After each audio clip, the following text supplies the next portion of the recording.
நம்ம என்ன சொல்லணும்னா படத்தில் பல விமர்சனம் பண்ணுறாங்க. இந்த மாதிரியான சென்சார் போர்டையும் மோடி முறை ஆட்சியில் இருந்துட்டு இந்த மாதிரி நீங்கள் படம் எடுக்கிறதே பெரிய விஷயம்.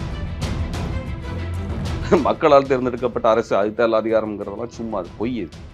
நீங்கள் முதலமைச்சர் கைதாகிருக்கிறாங்க, சிறைக்கு போயிருக்கிறாங்க. ஜெயலலிதா அம்மையார் நீங்கள் பார்த்துருக்கிறீங்க. அமைச்சர் கைதாகி உள்ளே போயிருக்கிறாங்க. ஏதாவது ஐஏஎஸ் ஐபிஎஸ் அதிகாரி இந்த மாதிரி நீண்ட நாள் சிறை போய் பார்த்துட்டீங்களா? பாலம் அடிச்சுட்டு போனது இருக்கு இல்லைங்களா? நீங்கள் என்ன பண்ணீங்க? எல்லாம் அமைச்சரை கேட்டோம், கட்சிக்காரனை கேட்டோம். ஏதாவது அதிகாரியை பற்றி யாராவது கேள்வி கேட்டிருக்காங்களா? அமைச்சர் ஊழல் பண்ணிட்டாரு, அந்த ஐஏஎஸ் அதிகாரி என்ன பண்ணுவார்? அந்த ஊழல் செய்கிறதுக்கு அனுமதிச்சிட்டோம்னா அப்போ அந்த அரசியல் அதை கட்டுப்படுத்தலாம்ல. மக்களுக்காக இறங்கி போராடணும் அல்லது மக்கள் பிரச்சனை வந்து நம்ம போராட்ட மூலியமா இது பண்ணணும் அப்படின்றவங்களுக்கு ஒரு விதமான நெகட்டிவ் ஆகதான் நீங்க பார்த்துச்சு. அதெல்லாம் நீங்க வந்து பொருட்படுத்திட்டு இருக்கக்கூடாது. இன்னைக்கு பெரியார் திட்டிட்டு அவனாது அப்படின்றத குளோரிஃபை பண்றதுக்கு பதிலாக வன்முறையை அதிகமாக குளோரிஃபை பண்ணதான் நீங்க பார்க்கலையா, உணரலையா? இல்லைங்க, வன்முறையை குளோரிஃபை பண்றது இல்லை, வன்முறையை பிரிச்சு காமிக்கிறாங்க. கைதாகி வெள்ளை கொடியோடு கைதான ஒருவரை பாயிண்ட் பிளாங்க் ரேஞ்சில் சுட்டு கொலை செய்ய முடியும். அப்ப அந்த அதிகாரத்தினுடைய வன்முறை மிகப்பெரிய. இங்கே எம்எல்ஏ ஆடுறவங்க, அமைச்சர் ஆடுறவங்களா ஒன்றும் இல்லை, அவங்க டம்மி பீஸ். அந்த சீஃப் செக்ரட்டரி இந்த சீஃப் செக்ரட்டரி காப்பாற்றுவார், அந்த டிஜிபி இந்த டிஜிபி காப்பாற்றுவார், அந்த டிஏஜி இந்த டிஏஜி காப்பாற்றுவார், அந்த கலெக்டர் இந்த கலெக்டர் காப்பாற்றுவார். அந்த ஆளுமையான தலைவர்கள்லாம் வந்து கடந்த காலத்தில் போயிட்டாங்க. அது ஒரு காலத்தோட முடிஞ்சு போச்சு. அதுக்கப்புறம் இன்றைக்கு அதிகாரிகள் தான் நாட்டை நடத்துகிறார்கள். அங்க ஏதோ ஒரு வகையில அங்க இருக்கக்கூடிய அதிகாரிகளால ஜாதி ரீதியா அடக்குமுறைக்கு உள்ளான ஒருவரை வாதியார சுற்றுறது மூலியமா பொது சமூகத்துக்கு என்ன சொல்ல வராங்க? ஆனா யாரா இருக்கிறாங்கன்னா நீங்க என்னவா வந்தீங்கிறதெல்லாம் முக்கியம், யாருக்காக வேலை செய்யறீங்க, எதை நடைமுறைப்படுத்துங்கிறதா ரொம்ப முக்கியம்.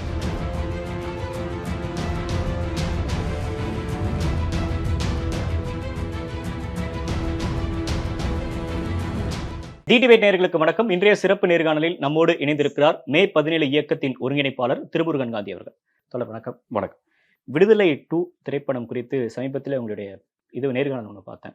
அதில் இந்த படம் தமிழ் சமூகத்துக்கு எவ்வளோ முக்கியமான ஒரு படம் அப்படின்றதையும் பதிவு செஞ்சுருந்தீங்க. சேம் டைம் மக்கள் அதிகமாக போய் பார்க்கணும், ஒரு போராட்டக்காரர்களுடைய தனிப்பட்ட வாழ்க்கை எப்படி இருக்குது, அரசால் அவங்க எப்படியெல்லாம் அடக்குமுறைக்கு உள்ளாக்குறாங்க அப்படின்னு நிறைய கருத்துக்களை பதிவு செஞ்சீங்க.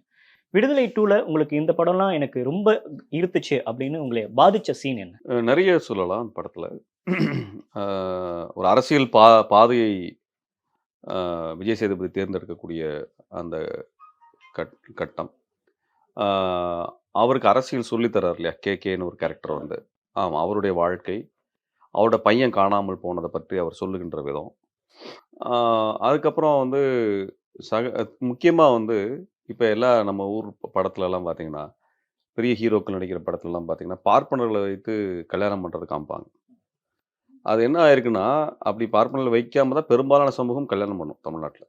இப்போ அந்த படத்தை எல்லாம் பார்த்து என்ன பண்ணுறாங்கன்னா, அது ஒரு ஃபேஷனாக மாற்றிட்டு இருக்கிறாங்க. இப்போ பார்ப்பனர்களை வைத்து திருமணம் பண்ணுறது, அக்னி குண்டம் வளர்த்து பண்ணுறது அப்படிங்கிறது ஒன்றும். இந்த அக்னி குண்டம் வளர்த்து கல்யாணம் பண்ணுறதுங்கிற முறையே சினிமா வழியாகத்தான் பரவலாக்கப்பட்டது. ஆனால் அதற்கு மாற்றாக இன்றைக்கு வந்து அதில் வந்து உங்களுக்கு மனைவிங்கிறது கிட்டத்தட்ட அடிமையை போல வைப்பது தான் அந்த அக்னி குண்டத்தை சுற்றி வரக்கூடிய விஷயம். ஆனால் மனைவி என்பவள் உங்களுக்கு துணையாக இணையாக இருக்கக்கூடிய ஒரு தோழன் போன்றவர். என்கிட்ட என்ன உரிமை எதிர்பார்க்குறே அதுதான் உங்ககிட்டையும் நான் எதிர்பார்க்கறது அப்படிங்கிற அந்த சுயமரியாதை திருமண முறையை வந்து முழுமையாக காட்சிப்படுத்தியிருக்கிறது. இது ஒரு பண்பாட்டு தளமாக தமிழ் சமூகத்திற்குள்ளாக தாக்கத்தை செலுத்தும் அப்படின்னு நம்புகிறேன். அப்புறம் வந்து ரொம்ப ரொம்ப ரொம்ப நான் ரசித்து பார்த்த இடம் வந்து, பொதுவாகவே என்ன நினைப்பாங்க, நம்ம ஊர் அரசியல்வாதியெல்லாம் மோசம், அரசியல்வாதி தான் எல்லாம் பண்ணுறாங்க, இந்த கட்சி தான் அப்படி பண்ணுச்சு, அந்த கட்சி தான் அப்படி பண்ணுச்சு அப்படின்னு சொல்லுவாங்க. ஆனால் அரசியல்வாதிகள் முடிவெடுக்கிறதுக்கு முன்னாடி உண்மையாலுமே இந்த நாட்டை எப்படி நடத்தணும் முடிவெடுக்கிறது ஐஏஎஸ் ஐபிஎஸ் அதிகாரிகள் தான்.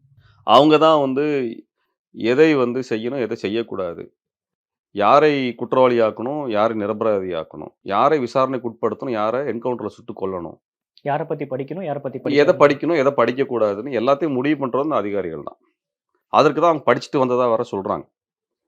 நம்ம பொது புத்தியில் என்ன இருக்கும், உங்களுக்கு அமைச்சர் முடிவு பண்ணுறாரு, எம்எல்ஏ முடிவு பண்ணுறாரு, முதலமைச்சர் முடிவு பண்ணுறாங்க. உண்மையில் அது கிடையாது. நாட்டை நடத்தக்கூடியவர்கள் அந்த அதிகாரிகள் தான் முடிவு பண்ணுறாங்க. அவங்களுக்கு தான் எங்கே எந்த ஊரில் எந்த போலீஸ்காரனை வைக்கிறது, யார் எங்கே சர்வீஸில் இருக்கிறான், அவன் சொந்தக்காரன் வந்து போலீஸில் இருக்கானா இல்லையா, இந்த போலீஸ்காரன் வந்து அவன் ஜாதிக்காரனா, ஒரு போராட்டம் எந்த ஜாதிக்காரன் எந்த போலீஸ்க்கு பொறுப்பில் இருக்கிறான், எல்லாத்தையுமே தெரிஞ்சு வச்சிருக்கக்கூடிய அதிகார வர்க்கம் இருக்கு இல்லைங்களா, கண்ணுக்கு தெரியாமல் இயங்குது இல்லை, அதுதான் வந்து மொத்தமா தமிழ்நாட்டை இயக்குது, நாட்டையே இயக்குது அப்படிங்கிறத வந்து முதல் முறையாக துல்லியமாக வெளிப்படுத்திய படம் அ விடுதலை.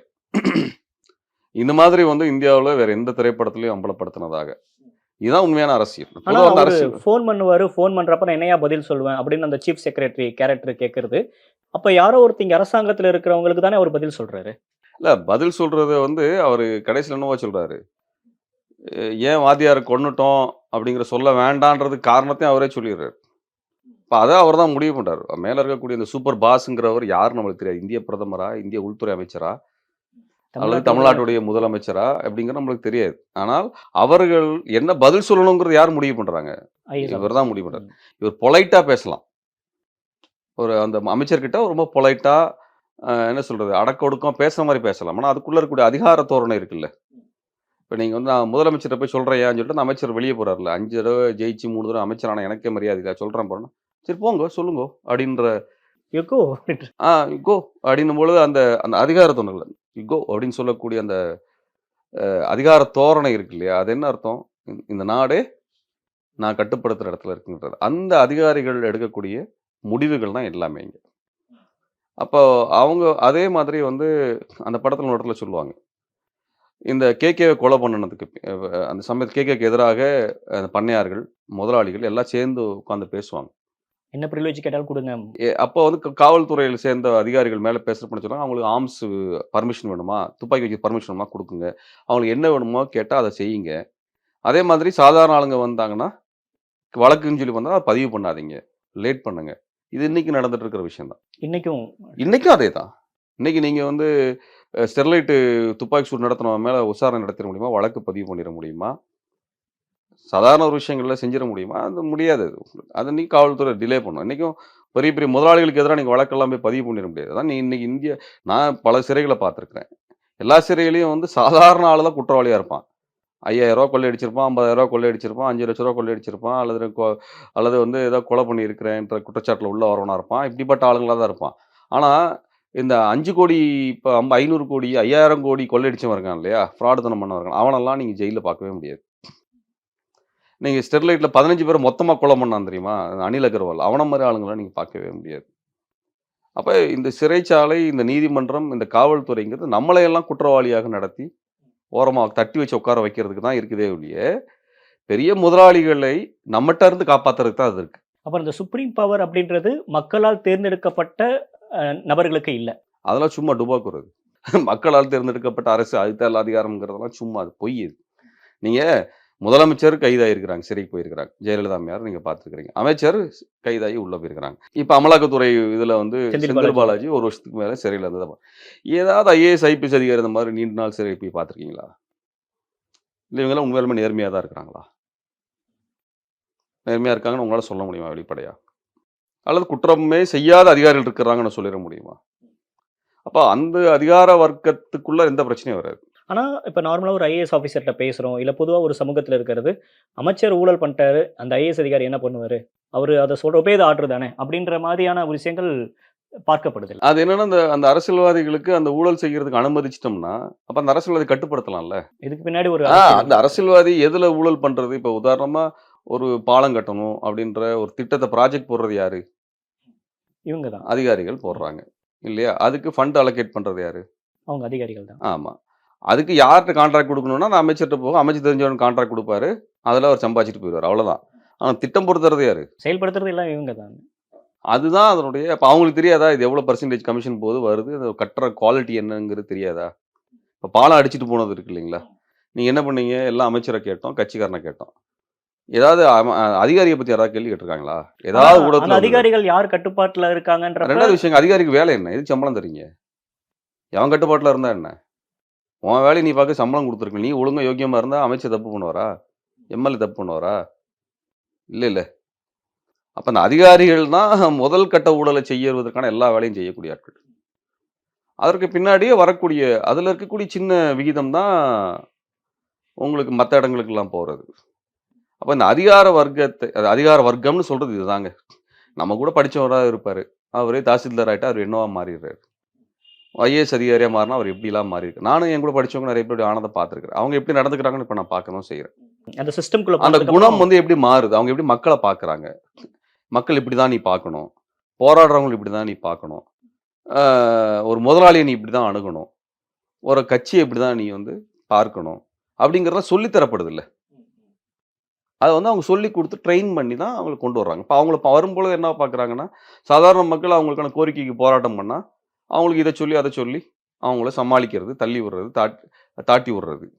அல்லது அவங்களோட வீடு இடிக்கணும், அவங்க நிலத்த எடுக்கணும் அப்படின்னா, நேரடியா கொண்டு வந்து புல்டோசர் கொண்டாந்து இறக்கி, போலீஸ கொண்டாந்து இறக்கி கிளியர் பண்றது. இது வந்து ரொம்ப இயல்பான ஒன்றாக எப்படி வந்து சாத்தியமாகுது? இந்த விடுதலையில ஆரம்பத்திலிருந்து வரப்ப, கே. தோழர் அப்படின்ற கதாபாத்திரத்தில கிஷோர் ஆகட்டும், அதுக்கப்புறம் விஜய் சேதுபதி வாத்தியார் அவங்க சொல்லக்கூடிய விஷயங்களாகட்டும், போராட்டத்தில இருக்கவங்களுக்கு குடும்பம் இருக்கக்கூடாது அப்படின்லாம் இல்ல. தயவு செஞ்சு காதல் பண்ணுங்க. காதல்னால தான் எல்லா விஷயத்தையும் இது பண்ண முடியும். திருமணம் பண்ணிக்கோங்க, குழந்தை பெத்துக்கோங்க அப்படின்னு அந்த விஷயத்த சொல்றாங்க இல்லையா? நீங்களும் போராட்ட களத்தில நிறையா போயிருக்கீங்க. இதனால தனிப்பட்ட குடும்ப வாழ்க்கை அப்படின்றது பாதிப்புக்குள்ளாகிறத நீங்க எப்படி கையாளுறீங்க? இல்லைங்க, இது என்ன உங்களுக்கு புடிச்ச வேலைய செய்றீங்க. சரிங்களா?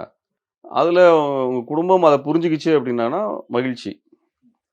புரிஞ்சுக்கலனாலும் நீங்க உங்க வேலைய தொடர்ச்சி செய்ய தான் போறீங்க. இப்ப நான் என்ன கேட்கிறேன்னா, உங்களுக்கு சாஃப்ட்வேர் இன்ஜினியரா இருக்கிறீங்க. 1 வருஷம் ப்ராஜெக்ட் அமெரிக்காக்கு அனுப்பி விடுறாங்க. குடும்பம் இங்க தானே இருக்கும். இல்லையா? அப்ப அந்த பிரிவுகள்லாம் சேர்ந்து தானே சமாளிச்சுக்கிறீங்கல்ல. என்ன காரணம்? சம்பாதிக்கிறோம், பணம் வருது. அதனால அத பொறுத்துக்கிறீங்க. இல்லையா? அ அது வந்து ஒரு தனிநலத்துக்காக, சுயநலத்துக்காக அத பொறுக்கிறோம். இது பொது நலத்துக்காக பொறுத்துக் கொள்ளக்கூடிய பண்பு வந்ததுன்னா மகிழ்ச்சி அது.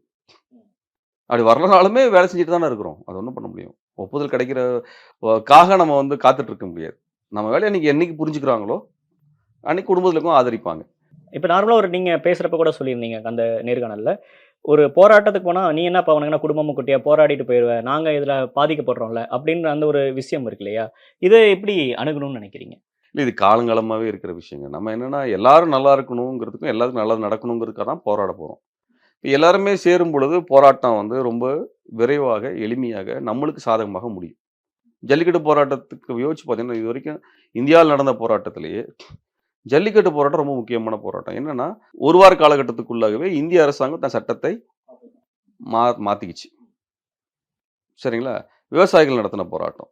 அவங்க ஒரு குறிப்பிட்ட மாத காலகட்டத்தில போராட்டத்த நடத்தி வாபஸ் வாங்க வச்சாங்க. சரிங்களா? இந்திய எதிர்ப்பு போராட்டம். குறிப்பிட்ட காலத்த வச்சு வாபஸ் வாங்க வச்சாங்க. பெருந்திரளா மக்கள் திரண்டோனே அத வந்து மாத்திக்கக்குள்ள முடிஞ்சுது. இப்ப எவ்வளோ திரள் மக்கள் சேர்றாங்களோ, அவ்வளோ எளிமையாக நம்மளுடைய பிரச்சனைகள் தீரும். அது இல்லன்னா நம்ம 50 பேரு, 20 பேரு, 100 பேரு, 500 பேரு நின்னு போராட்டம் நடத்திட்டே இருப்போம். அதுவரைக்கும் அரசாங்கம் அழுத்தத்தை எதிர்கொள்ளாது. ஒரு 5,00,000 பேரு, 50,000 பேர்ன்னு வீதிக்கு வரும்பொழுது, அரசாங்கத்துக்கு அந்த அழுத்தம் தெரியும். உடனே திட்டத்த மாத்த வேண்டிய, கொள்கைய மாத்த வேண்டிய கட்டாயம் அவங்களுக்கு வந்து வருது. அதனால எல்லாரும் சேரும் பொழுது, உடனடியாக மாற்றங்கள் நடக்கும். எனக்கு என்ன அப்படின்னு சொல்லி போனோம்னா, உடனே மாற்றம் நடக்காது. அதுதான் அதனுடைய மஞ்சு வாரியர் கிளைமாக்ஸ் நெருங்குறப்ப அவங்க பேசக்கூடிய ஒரு வசனம் வந்து, "உன்ன மாரி மக்களுக்காக போராடுறவங்கள, மக்கள் எந்த இடத்துல வச்சிருக்காங்க பாத்தியா?" அப்படின்னு அந்த ஒரு பேசுறது, இன்ன வரைக்கும் மக்களுக்காக இறங்கி போராடணும், அல்லது மக்கள் பிரச்சனை வந்து நம்ம போராட்டம் மூலியமா இது பண்ணணும் அப்படின்றவங்களுக்கு ஒரு விதமான நெகட்டிவ் ஆகறதா நீங்க பார்க்கலையா? இல்லைங்க. நீங்க பொது வாழ்க்கைக்குள்ள வந்ததுக்கு பின்னாடி, பாராட்ட எதிர்பார்த்து எந்த வேலையும் செய்யக்கூடாது. அங்கீகாரத்த எதிர்பார்த்து எந்த வேலையும் செய்யக்கூடாது. ஆதாயத்த எதிர்பார்த்து பொது வாழ்க்கையில் ஈடுபடக்கூடாது. நம்மள இன்னைக்கு போட்டுருவாங்க, நாளைக்கு தூற்றுவாங்க. அல்லது இன்னைக்கு தூற்றுவாங்க, நாளைக்கு போட்டலாம். அதற்காகலாம் நம்ம வந்து வேலையில ஈடுபடுறதோ, விலகுறதோ செய்யக்கூடாது. நம்மளுக்கு நியாயம் என்று பட்டறதை, கொள்கை ரீதியாக சரியானதாக இருப்பது, நம்ம வந்து துணிஞ்சு எதிர்த்து நின்னு வேலை செய்யணும். அதற்காக நம்ம வந்து யார எதிர்க்கணுமோ, அங்க எதிர்த்து நின்னு வேலை செய்ற வேலைய நம்ம செஞ்சுட்டே போணும். அதனால ஒரு பாராட்டு கிடைக்கும், அங்கீகாரம் கிடைக்கும் அப்படின்லாம் எதிர்பார்த்தோம்னா பொது வேலை பண்ணக்கூடாது. ஆனா என்னைக்குமே தனிப்பட்ட நீங்க ஒண்ணு வாழ்க்கைன்றது எதிர்பார்ப்பாங்கல்ல. நம்ம கணவர் நல்லா இருக்கணும் அப்படின்றது, அங்க வீட்ல இருக்கக்கூடிய அது குழந்தைங்களுக்கோ ஒரு அது அன்புனால வரக்கூடிய எதிர்பார்ப்பு தான் அது. அதெல்லாம் நீங்க வந்து பொருட்படுத்திட்டு இருக்கக்கூடாது. இப்ப நீங்க தந்தை பெரியார் வந்து எல்லாத்தையும் விட்டு குடுத்துட்டு, அவர் வந்து காங்கிரஸ் கட்சியில பெரிய தலைவரா இருந்தாரு. அதெல்லாம் விட்டு குடுத்துட்டு வந்து மக்களுக்காக இறங்கி வேலை செஞ்சாரு. இன்னைக்கு பெரியார் திட்டிட்லையா எவனாவது? பெரியாரால் பலன் அடைஞ்சவன் தான் பெரியார திட்டுறான். இப்ப நாம் தமிழர் கட்சிக்காரர்லாம் இருக்கிறாரு. அவரெல்லாம் யாரு உருவாக்குனாங்க? சீமானெல்லாம் யாரு வந்து இயக்கம் கட்ட வச்சாங்கன்னா, பெரியாரிஸ்ட்லாம் கட்ட வச்சாங்க. அவர் பெரியாரை எதிர்த்து இன்னைக்கு பேசலையா? சுயநலத்துக்காக எல்லாமே மாத்தி, மாத்தி பேசக்கூடியவர்கள் இருந்துட்டே தான் இருப்பாங்க. அந்த பொய்யர்கள் வரக்கூடியது, அவதூறு பேசக்கூடியவர்கள், இவரெல்லாம் வந்துட்டு இவர்களுக்காகலாம் நம்ம வந்து வேலைய மாத்திக்கொள்ள முடியாது. நம்ம எப்பவும் போல நம்ம எந்த கொள்கைக்கு வந்தோம், யாருக்காக நிக்கிறோம், அப்படின்னு நம்ம மக்கள் பணியை செஞ்சுக்கிட்டு போய்க்கிட்டே தான் இருக்கணும். இல்ல ஆரம்பத்துல நீங்க கல்யாணம் பண்ணிக்கோங்க, திருமணத்து வாழ்க்கைக்குள்ள போங்க அப்படின்னு அந்த படத்துல அந்த காட்சி வரப்ப, ஒரு போராட்டம் நம்ம பண்ணணும் அப்படின்றவங்களுக்கு ஒரு நம்பிக்கை வருது. ஓகே நம்ம என்ன நம்மளோட லைஃபா தான் இருக்க போகுது. நம்ம மக்களுக்காக போராடுறோம் அப்படின்னு ஒரு திருப்தி இருக்கு. ஆனா கிளைமாக்ஸ்ல இருக்கிறப்ப மஞ்சு வாரியர் சொல்லக்கூடிய அந்த கருத்து, மக்களுக்காக போராடுறவங்கள மக்கள் உன்னை எப்படி வச்சிருக்காங்க அப்படின்னு அந்த ஒரு வசனம் அப்படின்றது இல்ல அதுக்கு பதில் சொல்லுவார்ல அவரு. அதே மக்கள் தான் என்னையும் பாதுகாக்கிறாங்க அப்படிங்கிறாரு. அந்த மக்கள் தான் அவரை பாதுகாக்கிறாங்க. அது நீங்க ஃபர்ஸ்ட் பார்ட்ல பார்த்தீங்கன்னா, விஜய் சேதுபதி ஊர் வந்து எல்லாருமே விஜய் பாதுகாப்பு சேதுபதி கடைசியா பாதுகாக்கிறது யாரா இருப்பாங்க? அந்த ஊர் மக்கள். பொதுமக்கள் தான் பாதுகாப்பாங்க. இப்ப நாங்க இந்துத்துவ எதிர்த்து பேசுறோம். சரிங்களா? அவனுக்கு கொலை மிரட்டல்லாம் விடுறாங்க. அதெல்லாம் போலீஸ் கண்டுக்காது. சரிங்களா? போலீஸ்க்கு எங்கள மாரி ஆட்கள் செத்தா நல்லதுதான்னு நெனைக்கும். சரியா? அதனால போலீஸ்காரன் அதெல்லாம் கண்டுக்க மாட்டான். நான் வெளிப்படையாவே அர்ஜுன் சம்பத்லாம் ஸ்கெட்ச் போட்டு தருவோம், அத போட்டு தரோம்ன்னு சொன்னாலும் தமிழ்நாடு போலீஸ் எல்லாம் கண்டுக்காது. அவங்கள பொறுத்தவரைக்கும் இவன்லாம் செத்தா நல்லதுன்னு உட்காந்துருப்பாங்க. ஆனா நாங்க எந்த பாதுகாப்புல வெளிய போயிட்டு வர்றோம்? நாங்க என்ன கருப்பு பூனை படைகள வச்சுட்டா போறோம் ஆர்எஸ்எஸ் காரன் மாரி? இல்ல அர்ஜுன் சம்பத் மாரி துப்பாக்கி ஏந்திய காவலரோட நாங்க அலையுறோம். சாதாரணமா தான் போயிட்டு வர்றோம். எங்களுக்கு பாதுகாப்பு யாரு? சாதாரண மக்கள் தான். பொதுமக்கள் தான். பொதுமக்கள் ஆதரவு நமக்கு இருக்கிற வரைக்கும், சரிங்களா? நம்ம பாட்டுக்கு துணிஞ்சு நம்ம இறங்கி வேலை பார்த்துட்டு போயிட்டே இருக்க வேண்டியது. ஆனா அந்த படத்துல அது தவறா சித்தரிச்ச மாதிரி உங்களுக்கு எதுவும் தோணலையா? எதுலைங்க? விடுதலையில தவறா இது ஒரு முன்னுதாரணத்த படத்துல காட்டிட்டாங்க அப்படின்ற என்ன மாதிரி மாதிரி? உங்களுக்கு அதான் நான் சொன்னேன். அவங்க அந்த பேசுற வசனம் அதுக்கு இல்ல விஜய் அது சேதுபதி வந்து ஒரு கணவன் மனைவிக்குள்ள நடக்கக்கூடிய உரையாடலா அது வைக்கிறார். இது எல்லா இடங்கள்லயும் நடக்கக்கூடிய உரையாடல். நீ இவ்வளவு போராடுறியே, இல்ல அது உங்க தனிப்பட்ட வாழ்க்கையில அந்த விமர்சனங்கள் இருந்திருக்கும் இல்லையா? நிச்சயமா எல்லாத்தோட வாழ்க்கையிலும் விமர்சனம் இல்லாமல்லாம் இருக்காது. விமர்சனங்களோட வர்றோம் நம்ம. என்னை பார்த்து நண்பர்களும் கேட்டிருக்காங்க. நீங்க எதுக்கு இந்த வேலை வேண்டாத வேலைய எப்பன்னா நம்மள பத்தி அவதூறா எழுதும் பொழுது, இந்த மாரிதாஸ் மாதிரியான ஆட்கள் வந்து நம்ம கோடி கோடியா வாங்கணும்னு பொய் வார்த்தைய வந்து பரப்புனாப்ல. அதெல்லாம் பார்த்துட்டு வந்து என்ட்ட கேட்டவங்கலாம் இருக்கிறாங்க. அதே மாரி நீங்க டேனியல் அப்படின்னு சொல்லி என் பேர மாத்தி ஒண்ணு சொன்ன பொழுது, என்னோட பள்ளிக்கூடம் படிச்ச நண்பர்களே சொன்னாங்க. அவங்களே தான் சொன்னாங்க. "எதுக்கு நீ ஏன் இப்ப இப்படி கஷ்டப்பட்டுட்டு இப்படிலாம் அசிங்கப்பட்டுட்டே இருக்கிற? உன்னெல்லாம் இப்படி பணம் வாங்கிட்டான்னு சொல்றான், அத சொல்றான். உனக்கெல்லாம் தேவையா?" அப்படின்லாம் கேட்டாங்க. அது கேட்கதாங்க செய்வாங்க. அவங்களுக்கு அது புரியாது. இந்த அவதூறுக்கெல்லாம் பயந்துட்டு நம்ம வந்து ஒதுங்கி போக முடியாது. இதுக்கெல்லாம் நம்மளுக்கு முன்னுதாரணங்கள் நெறைய இருக்கு. பெரியார் இருக்காரு, பகத்சிங் இருக்கிறாங்க. பகத்சிங் இப்ப நீங்க வந்து பயங்கரவாதின்னு அன்னைக்கு வெள்ளைக்கார அரசாங்கம் சொல்லலையா? சுபாஷ் சந்திர போஸ சொல்லலையா? ஏன் தேசிய தலைவர் பிரபாகரன் படத்த நீங்க Facebookல போட முடியாது இன்னைக்கு, இந்த காலகட்டத்தில. மெட்டா ஏஐல சர்ச் பண்ணா கூட வராது. ஆனா ஹிட்லர் படத்த போட முடியும். கோட்சே படத்த நீங்க போட முடியும். சரிங்களா? இதெல்லாம் நீங்க பண்ண முடியும். ஆனா தேசிய தலைவர் படத்த நீங்க போட முடியாது. அப்ப இந்த மாதிரியான ஒரு ஒதுக்குதல், ஒடுக்குதல் எல்லாம் நடக்க தான் செய்யுங்க. வரலாறு முடிவு செய்யும். இன்னைக்கு வ.உ.சி எங்க வச்சிருக்கிறோம்? அன்றைக்கு வ.உ.சிக்கு இரட்டை ஆயுள் தண்டனை குடுத்தாங்க. இன்னைக்கு பெரியார் எங்க வச்சிருக்கிறோம்? இன்றைக்கு பகத்சிங் எங்க இருக்கிறாரு?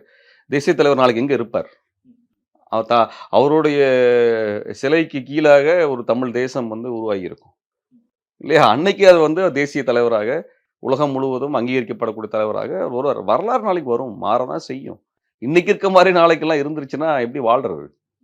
நீங்க தமிழக அரசியல் வரலாற்றை நன்கு கூர்ந்து கவனிச்சிருப்பீங்க. இந்த படத்த பார்க்கிறப்ப, கலியபெருமாள் வாத்தியார் அவருடைய கதைய தான் சொல்றாங்க அப்படின்ற மாரி இருந்தாலும், கிளைமாக்ஸ் பார்க்கிறப்ப அது மாரி இல்ல. அவருடைய வாழ்க்கை வரலாற்றுல இது அவங்க மாரி எடுக்கல. வேற ஏதோ எடுத்திருக்காங்க அப்படின்றப்ப, ஏதோ ஒண்ணு அவங்க சொல்ல வந்துட்டு அத வந்து அவங்க மடைமாற்றிட்டாங்க அப்படின்ற மாரி விமர்சனங்களும் இந்த படத்து மேல வைக்கப்படுது. இல்லைங்க. அதாவது என்னன்னா, அ பொது உடைமை வாழ்க்கையில இருக்கக்கூடிய வாழ்க்கை முறை ஒண்ணுதான். சமூகத்தை மாற்ற வேண்டும். ஆதிக்கத்தை ஒழிக்க வேண்டும். ஏழைப்பாளைகளை மீட்க வேண்டும். என்ற லட்சியத்தோடு உலகம் முழுவதும் கம்யூனிஸ்டுகள் வேலை பார்த்தாங்க. பெருமாள் என்கின்ற கலியபெருமாள் ஐயாவினுடைய வாழ்க்கை என்னவோ, அதுதான் தமிழரசனுடைய வாழ்க்கையாக, அதுதான் செகுவேராவின் வாழ்க்கையாக, அதுதான் மாவோவின் வாழ்க்கையாக, அதுதான் லெனின் வாழ்க்கையாக, உலகம் முழுவதும் இருக்கக்கூடிய கம்யூனிஸ்டுகள் வாழ்க்கையாக இருந்திருக்கு. ஒவ்வொருவருக்கும் காலகட்டங்கள் வேற, எதிர்கொண்ட எதிரிகளுடைய சூழல் வந்து வேற, இயங்கின நாடுகள் வேற, இயங்கிய முறைகள் வேறுபாடா இருக்கலாம். ஆனா லட்சியமும், வாழ்க்கை முறையும் ஒன்றுதான். அவர்கள் கடுமையாக ஒடுக்குமுறைக்கு உள்ளானாங்க. உயிர் அச்ச அ உயிர் அச்சத்திலேயே உயிருக்கு ஆபத்தான சூழ்நிலையிலே அவர் வாழ்ந்தார்கள். ஒரு மிகப்பெரிய ஒரு அதிகார வர்க்கத்தை எதிர்த்து போர் புரிந்தார்கள். ஆதிக்கத்துக்கு எதிராக துணிஞ்சு நின்றார்கள். அதிலே அவர்கள் கொல்லப்படவும் செய்தார்கள். அல்லது அதிலே தாண்டி வெற்றி பெறவும் செய்தவர்களும் இருக்கிறார்கள். ஆனால் வாழ்க்கை முறை ஒன்றுதான். லட்சியம் அடக்குமுறைக்கு ஒன்றுதான். உள்ளாவது. இந்த நாட்டில எல்லா மனிதனும் சமம். இந்த ம இந்த இந்த இந்த உலகத்தில எல்லா மனிதனும் சமமாக இருக்க வேண்டும், வாழ வேண்டும். அவனுக்கு ஏற்ற இறக்கங்களோட அவனுக்கு எந்த உரிமையும் மறுக்கக்கூடாது என்கின்ற லட்சியம் இருக்கு இல்லையா? அது உலகம் முழுவதும் இது போன்ற இடதுசாரி தலைவர்களுக்கு இருந்த ஒன்றுதான். அதுதான் புலவர் கலியபெருமாளுக்கும், தோழர் தமிழரசனுக்கும் இருந்த ஒன்று. அதனால அதை வந்து நீங்க சொல்லும் பொழுது அதனுடைய சாராம்சத்த தான் சொல்ல முடியும். அந்த சாராம்சம் தெளிவா சொல்லியிருக்கதா பார்க்குறீங்க? ரொம்ப தெளிவா சொல்லியிருக்கிறாங்க. ஏன்னா, அளவுக்கு அதிகமான வன்முறைய காட்டுன மாரி இருந்துருச்சே. இப்ப எக்ஸாம்பிள் இப்ப கம்யூனிசம் கூட அவங்க கம்யூனிஸ்ட்ல இருக்கக்கூடிய முக்கியத்துவங்கள் என்ன? அவங்க எதற்காக மக்கள் பிரச்சனைகள பேசுறாங்க? போராட்ட களத்துல அவங்க பெற்ற வெற்றிகள் அப்படின்றத குளோரிஃபை பண்றதுக்கு பதிலா, வன்முறைய அதிகமா குளோரிஃபை பண்ணதா நீங்க பார்க்கலையா? உணரலையா? இல்ல வன்முறை அப்படிங்கிறது யாரோட வன்முறை? இந்த பக்கமும், அந்த பக்கமும் நடக்குது. அரச இருக்கக்கூடிய அதிகாரிகள் துப்பாக்கி நோக்கி சுடுறதும் அப்படின்றது நடக்குது. பண்ணையார்கள் அடிக்கிறதும் நடக்குது. அந்த வன்முறைகள் நடக்குது. சேம் டைம் அத எதிர்த்து போராடக்கூடிய இவங்களும் அந்த பாதைய சூஸ் பண்றாங்கல்ல. அத ரொம்ப குளோரிஃபை பண்ணி காட்டுற மாரி இல்லையான்னு கேட்கிறேன். இல்லைங்க. வன்முறைய குளோரிஃபை பண்றதில்ல. வன்முறைய பிரிச்சு காமிக்கிறாங்க. ஒரு அரசாங்கத்துக்கும், ஒரு பண்ணையாருக்கும், முதலாளிக்கும் வன்முறை இயல்பாக செய்ய முடியும். ஒரு போலீஸ்காரன் முன்னாடி எல்லாத்தையும் அடிச்சு கொல்ல முடியும். ஒரு போலீஸ்காரன் முன்னாடி ஒரு தம்பதிகள சீரழிக்கும் உங்கள வந்து கொலை செய்ய முடியும். சரிங்களா? ஒரு அரசு வர்க்கத்துக்கு முன்னாடி மக்களுக்காக போராடக்கூடிய தொழிற்சங்க தலைவர்கள கொலை செய்ய முடியும். சரிங்களா? ஆ கைதாகி வெள்ளை கொடியோடு கைதான ஒருவரை பாயிண்ட் பிளாங்க் ரேஞ்சில சுட்டு கொலை செய்ய முடியும். அப்ப அந்த அதிகாரத்தினுடைய வன்முறை மிகப்பெரியது. இவர்கள் பண்ணக்கூடிய வன்முறை, மக்கள் தரப்பிலிருந்து வரக்கூடிய வன்முறை என்பது, இந்த வன்முறையை தடுப்பதற்கான வன்முறை. அந்த பண்ணையார கொல்லல, முதலாளிய கொலை பண்ணலன்னா, இன்னும் அதிகமான பேத்த அழிச்சிருப்பான். சரிங்களா? கருப்பன் போய் கொல்றாரு ஒரு பண்ணையார. கருப்பன் அந்த பண்ணையார கொல்லலன்னா, பண்ணையார் என்ன பண்ணியிருப்பான்? நெறைய பேர ரேப் பண்ணியிருப்பான். அந்த கரும்பு முதலாளி, ஆலை முதலாளிய வந்து இவங்க சுட்டுக் கொல்லலன்னா, கே.கே. மாதிரியான ஆட்கள மட்டும் இல்ல, தொழிற்சங்க தலைவன் எத்தன பேர கொலை பண்ணியிருப்பாங்க? தொழிற்சங்கம் ஆரம்பிக்க போனேன்னு சொன்னவன கொலை பண்ணியிருப்பாங்க. அதுக்கு ஆதரிக்கிறேன்னு சொன்னவன கொலை பண்ணியிருப்பாங்க. அந்த மாரி எத்தன பேர கொலை பண்ணியிருப்பாங்க? சரிங்களா? அதான் அவங்க பேசுனது மகாலட்சுமி கேரக்டர் பேசும்பொழுது சொல்லுது. அவங்க அப்பாவ மட்டும் விட்டுறாதீங்க. அவங்க பையனும் அவரோட மோசமா வந்து நிப்பான். அப்ப இந்த வன்முறை என்பது, நாங்க தங்கள் மீது நிகழ்த்தப்படுற வன்முறை இருக்கு இல்லையா? அத தடுத்து நிறுத்துறதுக்கான ஒரு வன்முறை. எதிர்வினை. 2 வன்முறையும் ஒண்ணு கிடையாது. இவங்களுக்கு வந்து பண்ணையார கொலை பண்ணணும்னு நோக்கமோ, பண்ணையாரிடமிருந்து ஒரு பண்ணையார சுரண்டி எடுக்கணுங்கிற நோக்கமோ, லாப நோக்கமோ கிடையாது. ஆனா பண்ணையாருக்கு இருந்தது. டிஃபென்ஸ் மூடுன்னு சொல்றீங்க. சரிங்களா? இப்ப அந்த போராளிகள் என்ன பண்றாங்க? காவல்துறையினர் ஒரு கையில துப்பாக்கி குடுத்து நீங்க போங்க. நீங்க கீழ போனா 1000 போலீஸ் மேல வரும்னு எங்களுக்கு தெரிஞ்சு தான் உங்கள அனுப்புறோம்னு சொல்லி அனுப்புறாங்க. சரிங்களா? ஆனா அவங்க என்ன பண்றாங்க? இத்தன போலீஸ் மேல வருது. இவர் என்ன பண்றாரு? அதுக்கு மேல சாவு இருக்க வேண்டாம் அப்படின்னு சொல்லிட்டு வெள்ளக்கொடியோட கீழ இறங்கி போறாரு. வெள்ளக்கொடியோட போனவர் என்ன பண்றாங்க? சுட்டு கொலை பண்றாங்க. இது யாருடைய உத்தரவுலருந்து வருது? மேல சீஃப் செக்ரட்டரி உத்தரவுலருந்து வருது. மேல சீஃப் செக்ரட்டரி, போலீஸுடைய உயர் அதிகாரிகள் எல்லாருடைய ஒப்புதலோடு சட்டவிரோதமாக ஒருவன கொலை செய்து, அந்த கொலையை மூடி மறைக்கிறாங்க. அந்த வன்முறை எவ்வளவு பெருசு? அப்ப சட்டத்த யார் நம்பல? அந்த பண்ணையார் நம்பல, அந்த முதலாளி நம்பல, அந்த போலீஸ் அதிகாரிகள் கற்பனை கொலை பண்றதுக்கும், மத்ததுக்கும் வந்த போலீஸ் அதிகாரிகள் நம்பல. அந்த பண்ணையார்கள் சங்கத்தை பாதுகாக்க வந்த காவல்துறை அதிகாரிகள் நம்பல. அப்புறம் வந்து அந்த கேம்ப் நடத்தின அதிகாரிகள் நம்பல. சீஃப் செக்ரட்டரி நம்பல. ஐஏஎஸ் அதிகாரி நம்பல. அரசியல்வாதி அமைச்சர் நம்பல. அங்க இருந்த கலெக்டர் நம்பல. அங்க இருந்த காவல்துறை உயர் அதிகாரி டிஎஸ்பி, எஸ்பி அவர் நம்பல. களத்துல வந்து துப்பாக்கி தூக்கிட்டு போனாரு அந்த பொறுப்பு அதிகாரி அவர் நம்பல. அவர் கூட இருந்த அத்தனை போலீஸ் அதிகாரி இத்தனை பேருமே சட்டத்தை நம்பல, ஏற்கல, சட்ட விரோதமாக செயல்படுறாங்க. அப்ப இந்த படத்துல சட்ட விரோதமா இருக்கிறது யாரு? நீங்க சொன்ன குறிப்பிட்ட இத்தனை பேர் தான். இவங்க தான் என்ன பண்றாங்க? அந்த பத்திரிக்கையாளனை அரெஸ்ட் பண்றாங்க, அந்த வழக்கறிஞனை அரெஸ்ட் பண்றாங்க, அந்த ரயில போற தண்டவாளத்தை வெடிக்கிறதுக்கு விடுறாங்க. எல்லாத்தையும் அவங்க தானே செய்றாங்க. இல்லையா? அப்ப சட்டவிரோதமா இருக்கிறது யாரு? ஆனா நம்ம இத்தனை ஆண்டு காலத்துல நீங்க உங்க இயக்கம் உள்பட, நீங்க உள்பட எல்லாமே சட்டத்துக்கு உட்பட்டு போராடி தானே எல்லா பிரச்சனைகளுக்கும் விடுதலை வாங்கி குடுத்திருக்கிறதாகட்டும், அம்பேத்கர்ல இருந்து, பெரியார்ல இருந்து எல்லாருமே அத பேசி தானே சட்டத்துக்கு உட்பட்டு தானே நடத்தியிருக்காங்க. அப்ப இதுல வன்முறை யார்ட்ட இருந்து வாங்கியிருக்காங்க? யாரு காலங்காலமா யார் அரசாங்கமா இருக்காங்களோ அவனுகிட்ட இருந்து வாங்கியிருக்கோம். யார் ஐஏஎஸ் அதிகாரி, யார் ஐபிஎஸ் அதிகாரோ அவங்க கிட்ட இருந்து வாங்கியிருக்கோம். இன்னைக்கு ஸ்டெர்லைட்ல துப்பாக்கி சுட்டாங்க. இல்லையா? ஏதாவது அதிகாரி தண்டிக்க முடிஞ்சுதா? சொல்லுங்க. 15 பேர். 15 பேரை சுட்டு கொன்னாங்க. அப்ப ஆட்சி மாறினதுக்கு அப்புறமும் மாறலையே. அதான் சொல்றேனே, இங்க எம்எல்ஏவா வர்றவங்க, அமைச்சரா வர்றவங்களா ஒண்ணும் இல்ல. அவங்க டம்மி பீஸ். யார் முடிவு பண்றாங்க? அந்த சீஃப் செக்ரட்டரி இந்த சீஃப் செக்ரட்டரி காப்பாத்துவார். அந்த டிஜிபி இந்த டிஜிபி காப்பாத்துவார். அந்த டிஐஜி இந்த டிஐஜி காப்பாத்துவார். அந்த கலெக்டர் இந்த கலெக்டர் காப்பாத்துவார். அந்த தாசில்தார் இந்த தாசில்தார் காப்பாத்துவார். அந்த டிஆர்ஓ இந்த டிஆர்ஓ காப்பாத்துவார். அவ்வளவுதான். இது செய்யும் பொழுது முதலமைச்சர்கள் என்ன, அமைச்சர்கள் என்ன, ஒண்ணுமே கிடையாது. ஒரு 15 பேரை சுட்டு கொலை பண்ணிட்டு ஒரு கார்பரேட் முதலாளி போக முடியுது இல்ல? அது வெளிநாட்டுக்காரன், லண்டன்ல இருக்கிறவன், குஜராத்துக்காரன் வேற இத்தனைக்கும், குஜராத்ல பிறந்து வளர்ந்தவன். அவனுக்கு தமிழ்நாட்டுக்கு அதிகாரிகளுக்கு என்ன அவங்களுக்கு தொடர்பு இருக்குது. இவங்களுக்கு என்ன அக்கறை இருக்குது? அவன காப்பாத்தணுன்றதுக்கு. அவனுக்காக இத்தன பேர கொலை பண்ணணும். எங்களெல்லாம் தூக்கி ஜெயில்ல போடணும். வேல்முருகன ஜெயில்ல போட்டாங்க. என்ன போட்டாங்க. இன்னைக்கு வரைக்கும் உடம்பு சரியில்லாம போனதுக்கு காரணமே இந்த அதிகாரிகள் தான். எவனாவது கேள்வி கேட்க முடிஞ்சுதா? எங்கனால? நாங்க என்ன கேட்டோம்? ஏன் 15 பேத்த கொலை பண்ணீங்கன்னு கேட்டோம். இதானே கேட்டோம். அதுக்கு எங்கள ஜெயில்ல போட்டீங்க, எங்கள சித்திரவதை பண்ணீங்க, எல்லாம் பண்ணீங்க. அந்த மக்கள் என்ன கேட்டாங்க? எதுக்கு அந்த கம்பெனிக்காரன் இவன் வர்ற புகைனால நாங்க சாவுறோம். மூடியான்னு கேட்டாங்க. சரி அவங்களையும் கொலை பண்ணீங்க. அவங்கள ஏன் கொலை பண்ணீங்கன்னு கேட்டேன். எங்களுக்கும் இந்த தண்டனை குடுத்தீங்க. இது யாராவது அதிகாரிகள விசாரணை இது பண்ணி இப்ப ஜெகதீசன் இவங்க அருணா ஜெகதீசன் அம்மையார் அவங்களுடைய அறிக்கை கமிஷன் ரிப்போர்ட் வந்துருச்சு. இத்தனை என்ன அதிகாரிகள் தப்பு நடவடிக்கை பண்ணியிருக்காங்கன்னு. எடுக்கலையே? என்ன நடவடிக்கையை இங்க முதலமைச்சர் எடுக்க முடிஞ்சது? இல்ல அது அது யோசிக்கிறது முதலமைச்சர் கையில தான் இருக்கு. எடுக்கணும். இத்தனை பேர் எடுத்தாருன்னா எந்த பாதிக்கப்பட்டிருக்காங்க. அதிகாரி கோஆப்பரேட் பண்ணுவாங்க நான் கேட்கிறேன். ஆனா நம்ம அதிகாரி வந்து சரி சார் நீங்க எடுங்க. ஆனா அதுக்கப்புறம் அதிகாரிகள் மக்களை சந்திக்க நாளைக்கு இல்லையே. வேற இவங்க ஏதாவது தானே மக்கள் நடந்துச்சுன்னா நாங்க இந்த மாதிரி ஒரு சிச்சுவேஷன் வந்தா நாங்க எங்களால ஃப்ரீயா ஹேண்டில் பண்ண முடியாது சார். Sorry sir. நாளைக்கு இந்த மாதிரி மக்கள்லாம் வந்துட்டாங்க நாங்களாம் ஃப்ரீயா ஹேண்டில் பண்ண முடியாது சார். எங்களுக்குலாம் பயம் வந்துரும் சார். நீங்க இந்த மாதிரி நடவடிக்கை எடுத்துட்டீங்கன்னா நாங்க எப்படி சார் ஹேண்டில் பண்றது? அந்த இடத்துல 4 தப்பு நடக்க தான் சார் செய்யும். ஆனா அந்த அதிகாரிக்கு ஒரு ஃப்ரீடம் வேணும்ல சார். அப்புறம் எப்படி சார் நாங்க அந்த அந்த அந்த 30,000 பேர் வர்றதுல வச்சு இவ்ளோ பெரிய இது நடந்திருக்கும்ல சார். அத நாங்க தடுத்துட்டோம்ல சார். அப்படின்னு அதிகாரி சொல்லுவானா மாட்டானா? ஓகே. சேம் டைம் இன்னொரு சொல்லுவானா மாட்டானா? கண்டிப்பா. ஆ. இன்னொரு இதே தானே ஜல்லிக்கட்டுல வந்து ஆட்டோவ இடிச்சாங்க. வீடியோ வந்துச்சு. யார் இடிச்சா? யார் இடிச்சா? எந்த யூனிஃபார்ம் போட்டு அடிச்சாங்கன்னு தெரியும். சரிங்களா? ஆ குடிசைய கொளுத்துனது பார்த்தீங்கல்ல. ஏதாவது நடவடிக்கை நடந்ததா? நடவடிக்கை எடுத்தீங்கன்னா, அமைச்சரோ, முதலமைச்சரோ, எம்.எல்.ஏக்களோ வேலை செய்ய முடியாதுன்றதுக்கு அதிகாரிகள் கை தூக்கிருவாங்க. சார் இந்த மாரி நடந்ததுன்னா நீங்களே பார்த்துக்கோங்க சார். எங்கள ஒண்ணும் சொல்லாதீங்கன்னுவாங்க. இவங்கலாம் யாரு? ஏன் இந்த அமைச்சர்களோ, முதலமைச்சர்களோ அல்லது எம்.எல்.ஏக்களோ ஏன் சரிப்பா நீ தப்பு பண்ணியிருக்கிற. உனக்கு தண்டனை குடுத்து தான் ஆகணும். நீ வேலை பார்க்கலன்னா பரவால்ல நான் எப்படி டீல் பண்ணிக்கிறேன்னு தெரியும்னு ஏன் இவங்களால சொல்ல முடியலன்னா, இவங்களுக்கும் மக்களுக்கும் தொடர்பே இல்ல. ரூ. 500 குடுத்தா ஓட்டு போட்டுருவான். அவ்வளோதான் இவங்களுக்கு தொடர்பு மக்களுக்கும். ரூ. 500 குடுத்தா ஓட்டு போட்டுருவான். அவனுக்கும் நம்மளுக்கு அதுக்கப்புறம் தொடர்பே கிடையாது. எனக்கு வெளிப்படையா அப்படிங்கிற இடத்துக்குள்ள போனதுனால, கட்சிகளால அதிகாரிகள கேள்வி கேட்க முடியாது. ஏன்னா, கட்சிக்கும் மக்களுக்கும் தொடர்பே கிடையாது. இவரு நேரா ஃபோன போட்டு, "அப்பா ஸ்டெர்லைட்ல யார்ப்பா பிரச்சனை? என்ன பண்ணாங்க? உண்மையாலுமே போனாங்களாப்பான்னு?" கேட்கறதுக்கு, கட்சி தலைவருக்கோ, முதலமைச்சரா இருந்தவருக்கோ, கடைமட்ட தொடரோட வரைக்கும் தொடர்பு இருக்குமா?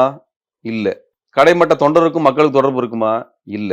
அவர் எப்ப பார்ப்பாரு அவர? ரூ. 500 குடுத்து ஓட்டு போடுங்கன்னு சொல்றப்ப தான் போய் பார்த்திருப்பாரு. சரிங்களா? அப்ப இவ்வளவுதான் அவங்களுடைய மக்கள் தொடர்பு இருக்க போகுது. அதனால இவங்களுக்கு வந்து அதிகாரிகளை கட்டுப்படுத்தக்கூடிய அளவுக்கு அதிகாரம் ஒரு இருக்கு. ஆளுமை இல்ல. ம். ஒரு ஆளுமை இல்ல. அந்த ஆளுமையான தலைவர்கள்லாம் வந்து கடந்த காலத்துல போயிட்டாங்க. அது ஒரு காலத்தோட முடிஞ்சு போச்சு அது.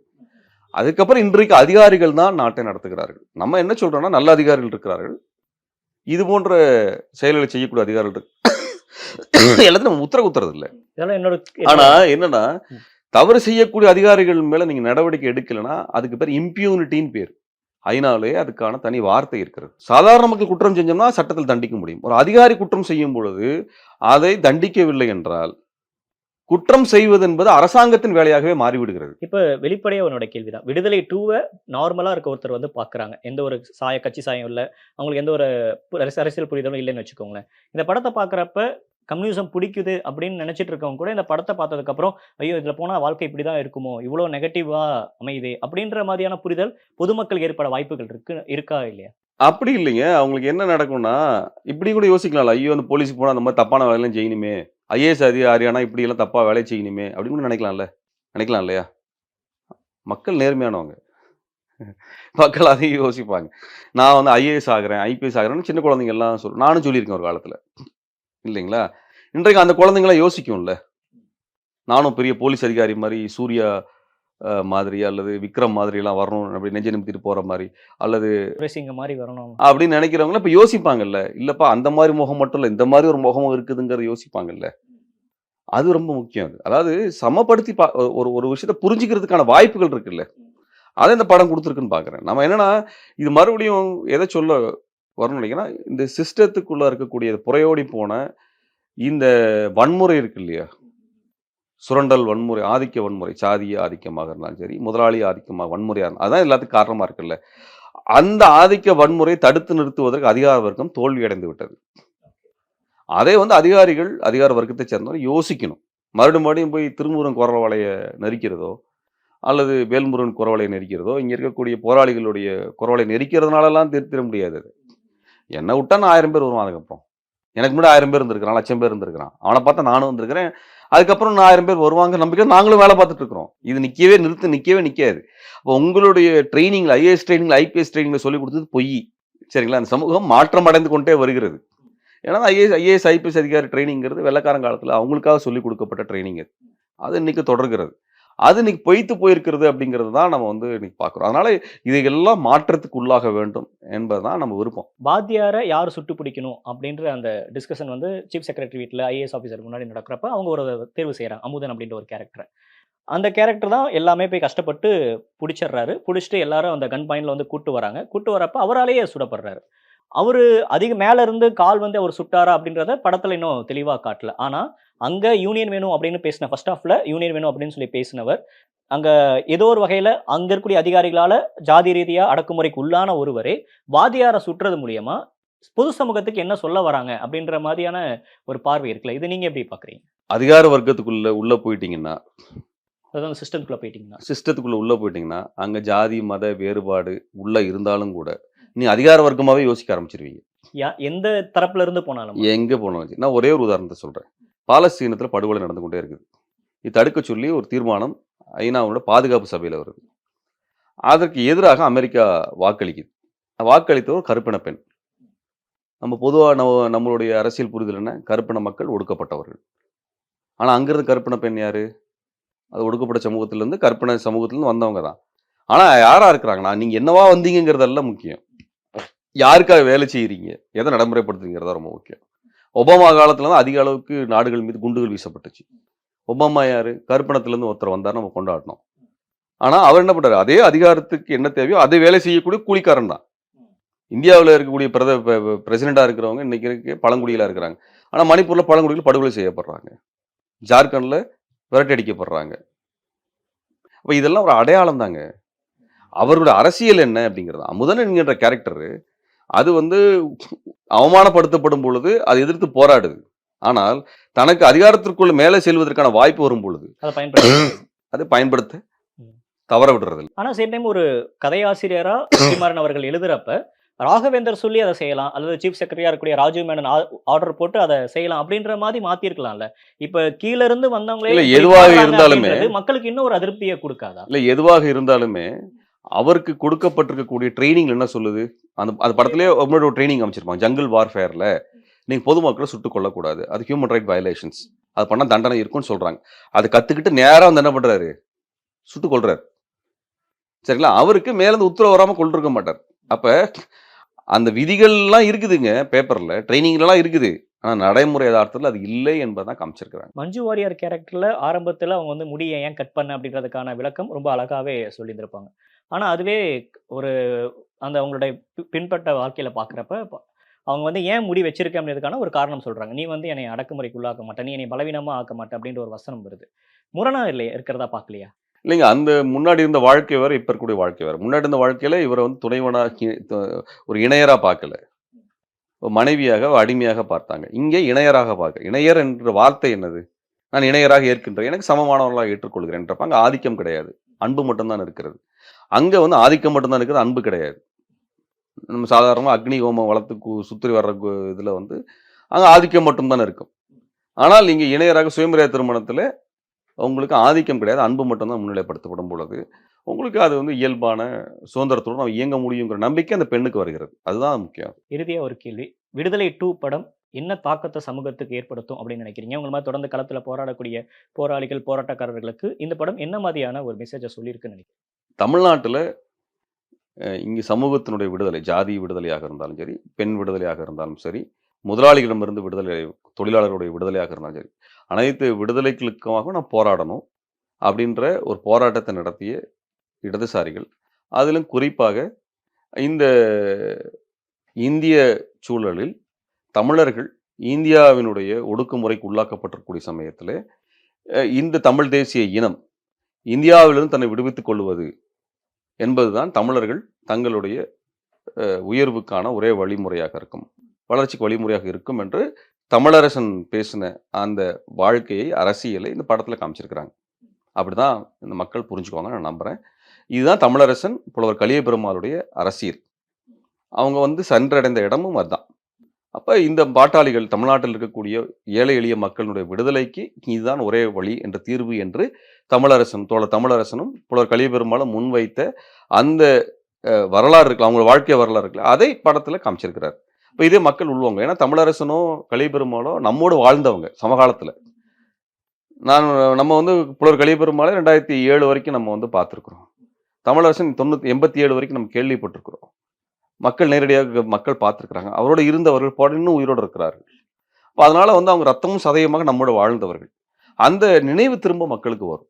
ஆனா கலிய பெருமாள் அவர்கள் 75 வயதுல தான் மரணம் அடைகிறாரு. என்னோட நினைவு சரியா இருந்தா.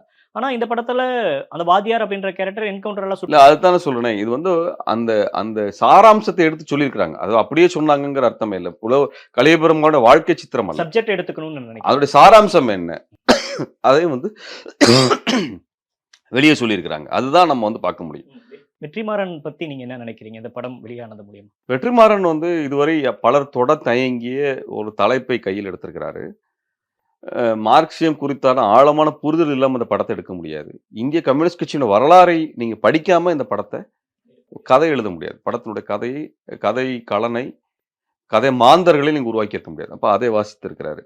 இந்திய கம்யூனிஸ்ட் கட்சிக்குள்ள உருவான விவாதங்களை நீங்க வந்து ஆயுத போராட்டமா, அழித்தொழிப்பு போராட்டமா அல்லது மக்கள் திரள் போராட்டமான்ற விவாதத்தை புரியாம இந்த படத்தை எடுத்திருக்க முடியாது. தமிழ்நாடு விடுதலை அடையணுமா அல்லது இந்தியாவுக்குள்ளாக இருக்கணுமா என்கின்ற அந்த விவாதம் நடந்தது. 70களில் நடந்த விவாதங்களை படிக்காம இந்த இந்த இந்த காட்சிகளை நீங்கள் உருவாக்கி இருக்க முடியாது. அதிகார வர்க்கம்னா என்ன? அது எப்படி இயங்குது? எப்படி இயங்கியிருக்க முடியும்? அதனுடைய குணாம்சங்கள் என்ன என்பதை நீங்க வந்து ஆய்வு பண்ணாம இந்த மாதிரியான கேரக்டர்ஸை நீங்க உருவாக்கியிருக்க முடியாது. அப்ப நுணுக்கமாக, ஆழமாக அதை தேடி, அறிந்து, உணர்ந்து இந்த காலகட்டத்தில, குறிப்பா வந்து மோடியினுடைய காலகட்டத்தில நம்ம என்ன சொல்றோம்னா, அந்த படத்தில பல விமர்சனம் பண்றாங்க. இந்த மாதிரியான சென்சார் போர்டையும் மோடி முறை ஆட்சியில இருந்துட்டு இந்த மாதிரி நீங்க படம் எடுக்கிறதே பெரிய விஷயம். இந்த காலகட்டத்திற்குள்ள தமிழர்கள் தங்களுடைய கடந்த கால வரலாறை திரும்ப பாருங்கன்னு ஒரு கண்ணாடிய காமிச்சிருக்காரு. உன் வரலாறு தான்யா பாரு. உன் கூட இருந்தவங்க எப்படி சண்டை போட்டுருக்காங்க, எப்படி போராடி இருக்கிறாங்க. இன்னைக்கு நீ வாங்கின உரிமையெல்லாம் யார் பெற்றுக் குடுத்தது? நீங்க அர்பன் நக்சல்னு சொல்லி எல்லாத்தையும் ஏமாத்தி, எல்லாத்தையும் வந்து கொச்சப்படுத்துறாங்க இல்லையே இந்துத்துவவாதிகள். அந்த நக்சலைட்ன்னு சொன்னவங்க இல்லைன்னா எப்படி இருந்திருக்கிறாங்க? அவங்க யாராக இருந்திருக்கிறார்கள் என்பதை இந்த படம் வந்து காட்டுது. அப்ப இப்படிப்பட்ட ஒரு சூழலுக்குள்ள இந்த மாதிரி படத்தை செய்வதற்கு ஒரு துணிச்சல் வேண்டும். அது நேர்த்தியாக சமரசம் இல்லாமல் ஒருவர் செய்திருக்கிறார் என்றால், அது வந்து வரலாற்றிலே வந்து இடம்பெறக்கூடிய ஒரு படைப்பாக இந்த படைப்பு வந்து வந்திருக்கிறது. அதனால தான் இந்த படத்தை வந்து நீங்க எல்லாரும் எடுத்து கொண்டாடணும்னு நம்ம சொல்றது. இந்த படத்தை வந்து நீங்க ஆதரிக்கும் பொழுது தான் தமிழர்களுடைய போராட்ட வரலாறு, அது வந்து இன்றைக்கு வெளியில வரும். தமிழருடைய போராட்ட வரலாறாக வெளியில வந்து நம்ம உணர முடியும். அடுத்த தலைமுறைக்கு நம்ம சொல்ல முடியும். நம்மளோட வரலாறு தானங்க அது. இந்த வரலாறு சொல்றதுல என்ன பிரச்சனை வந்துற போகுது? இதுல வந்து என்ன தவறு வந்துற போகுது? அப்ப இப்படியான ஒரு வரலாறு ஒருத்தர் துணிச்சு எடுத்திருக்கிறார். இதை ஆதரிக்கும் போது பலர் இந்த மாதிரி எடுக்க வருவாங்க. பல கதைகள் இருக்கு தமிழ் இனத்துல. எண்ணற்ற கதைகள் நம்ம சமூகத்தில் நடந்திருக்குது. ஒவ்வொரு ஊர்லயும் ஒரு மனிதர் இந்த மாதிரி இருந்திருக்கு. ஒவ்வொரு ஊர்லயும் ஒரு பெருமாள் இருந்திருக்கிறார். ஒவ்வொரு ஊரும் ஒரு டிஏ மாதிரியான ஆட்கள் வந்திருக்கிறாங்க, போயிருக்கிறாங்க. அதையெல்லாம் நீ கதையாக வெளியில கொண்டு வருவதற்கான ஒரு வாய்ப்பை உருவாக்கணும்னா, நீங்க இந்த படத்தை வந்து ஆதரிப்பது என்பது மிக முக்கியமானதா நான் வந்து பார்க்கிறேன். நீங்க இந்த யூடியூப்ல விமர்சனம் போடுற ஆளுங்க எல்லாத்தையும் தூக்கி ஓரமா உட்கார வச்சுட்டு, சரிங்களா? வாட்ஸ்அப்ல எழுதி இந்த படத்தை விமர்சனம் பண்ற ஆளுங்கலாம் எதுக்கும் பயன்பட மாட்டாங்க. அவங்க தூக்கி ஓரமா உட்கார வச்சுட்டு, நீங்க நேரா படத்தை பாருங்க. அதிலிருந்து உங்களுடைய கருத்துக்களை உள்வாங்கிட்டு, உங்க அனுபவத்தோட பொருத்தி பாருங்க. எல்லாருக்கும் ஒரு அனுபவம் இருக்குல்ல. நான் உங்ககிட்டயே கேட்கிறேன் நானு. உங்க தாத்தா, உங்க அப்பா கஷ்டப்பட்டதா சொல்லுவாங்களா இல்லையா குடும்பத்துல? நான் அந்த காலத்துல தாத்தா எவ்வளோ தூரம் நடந்து போயிருக்காரு, எவ்வளோ கஷ்டப்பட்டுருக்காரு அப்படிங்கிறது எல்லா குடும்பத்திலும் கதை இருக்குதுல்ல. முதல் பட்டதாரின்ற இடத்துக்கு வரதுக்கு எவ்வளோ கஷ்டப்பட்டோம். நம்ம அந்த நகரத்துல வந்து ஒரு நல்ல மனிதன் நல்ல சட்டை போட்டு, பேண்ட்ட போட்டு, செருப்பு போடுறதுக்கு எவ்வளோ கஷ்டப்பட்டு நம்ம வந்திருக்கிறோம். அப்படிங்கிறப்போ, இந்த வரலாற தான் அவர் சொல்லியிருக்கிறாரு. இன்றைக்கு நாமாக இருக்கிறோங்கிறது இருக்கு இல்லையா? அது எப்படி வந்தோங்கிற வரலாற சொல்லியிருக்கிறாரு. அந்த அந்த படத்த போய் பாருங்க. அத போய் யாரோ யூடியூப் 4 பேர் விமர்சிக்கிறான், படம் நல்லா இல்ல, நீளமா இருக்குது, பேசிட்டே இருக்கிறாங்கன்னா, பேசிட்டே தான் இருப்பாங்க. என்ன தப்பு வந்துற போகுது? பேசுன்னு கேட்க மாட்டியான்னா நீ? மோடி பேசவே கூடாதுங்கிறாரு. இல்லையா? நம்மலாம் வந்து பேசவே கூடாதுங்கிறப்ப நம்ம பேசி தான் ஆகணும். அதுதான் சண்டை. இந்த விடுதலை பொறுத்தவரைக்கும் தமிழ் சமூகத்துல ஒரு முக்கியமான மிக முக்கியமான திரைப்படம். துணிச்சலாக ஒரு இயக்குனர் எடுத்திருக்கிறார். அந்த படத்தை எல்லாரும் போய் ஆதரிங்க. 1க்கு 2 தடவ பாருங்க. குடும்பத்தோட பாருங்க. அதை விவாதியுங்க. ஒவ்வொரு குடும்பத்துல என்ன நடந்ததுன்னு உங்க வீட்ல இருக்கிற பெரியவங்கள கேளுங்க. அவங்க இதெல்லாம் பார்த்திருப்பாங்க. நேர்ல பார்த்திருப்பாங்க. அவங்க கதைய கேட்டிருப்பாங்க. சரிங்களா? அதன் மூலமாக அந்த படத்தை புரிந்து கொள்ள பாருங்க. ஏதோ யூடியூப்ல போடுற விமர்சனத்தை வச்சோ, ட்விட்டர்ல எழுதக்கூடிய இந்த படத்த பத்தி அறிவாளிகளா பேசுறாங்கல்ல, அதெல்லாம் தூக்கி குப்பையில போட்டுட்டு, விமர்சனம் பண்றவங்கலாம் தூக்கி குப்பையில போட்டுட்டு, நீங்க போய் படத்த பார்த்து நீங்க ஒரு முடிவுக்கு வாங்க. நிறைய விஷயங்கள் பகிர்ந்துக்கிட்டீங்க விடுதலை பத்தியும். குறிப்பா அதுல குறிப்பிட்ட வசனங்கள் பத்தியும், அதுக்கு பின்னணி என்ன அப்படின்றதையும் பதிவு செஞ்சீங்க. நேரம் கொடுத்தமைக்கு நன்றி. நன்றி.